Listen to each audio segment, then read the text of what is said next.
హైదరాబాద్ పాత బస్తీలో బీజేపీ విజయ సంకల్ప యాత్ర జోరుగా కొనసాగింది. విజయ సంకల్ప యాత్రకు ముఖ్య అతిథిగా రాజ్యసభ సభ్యులు డాక్టర్ కె లక్ష్మణ్ హాజరై సాలిబండ, అలియాబాద్, షంపీర్గంజ్, గౌలీపుర, చత్రనాక, ఉప్పుగూడ, అరుంధతి కాలనీల మీదుగా ఐఎస్ సదన్ వరకు రోడ్ షో నిర్వహించారు. ఈ సందర్భంగా లక్ష్మణ్ మాట్లాడుతూ హైదరాబాద్ పాత నగరం ఎన్నో సమస్యలతో సతమతమవుతోందని, రోడ్లు, డ్రైనేజీ వ్యవస్థ అధ్వానంగా ఉందని ఆవేదన వ్యక్తం చేశారు.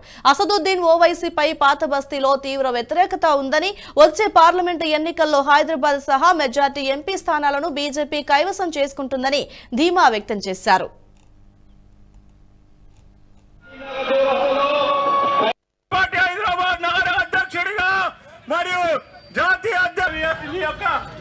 విజయ సంకల్ప యాత్ర ఈరోజు 9వ రోజు పాత పట్టణానికి చేరుకుంది.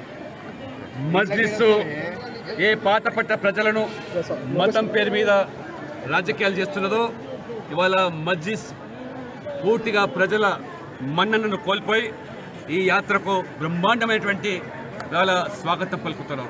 కులాలకు మతాలకు అతీతంగా కూడా నరేంద్ర మోడీ గారు 10 సంవత్సరాలు సబ్కా సాత్ సబ్కా వికాస్ పేరు మీద పేద ప్రజలకు, అదే రకంగా ముస్లిం మహిళలకు కూడా త్రిబుల్ తలాక్ చట్టాన్ని రద్దు చేసి ఏ రకంగా మహానుభావుడిగా ఇవాళ కీర్తింపబడుతున్నాడో, అటువంటి నరేంద్ర మోడీ పాలన ఈ పాత పట్టణాన్ని కూడా కావాలని, మూడోసారి ప్రధానమంత్రి కావాలంటే హైదరాబాద్ పార్లమెంటు స్థానాన్ని కూడా గెలిపిస్తామని, మజ్లిస్ పార్టీ మతాన్ని అడ్డుపెట్టుకుని రాజకీయాలు చేసింది. ఇవాళ ముస్లింలకు కూడా ఒరగబెట్టింది ఏం లేదు.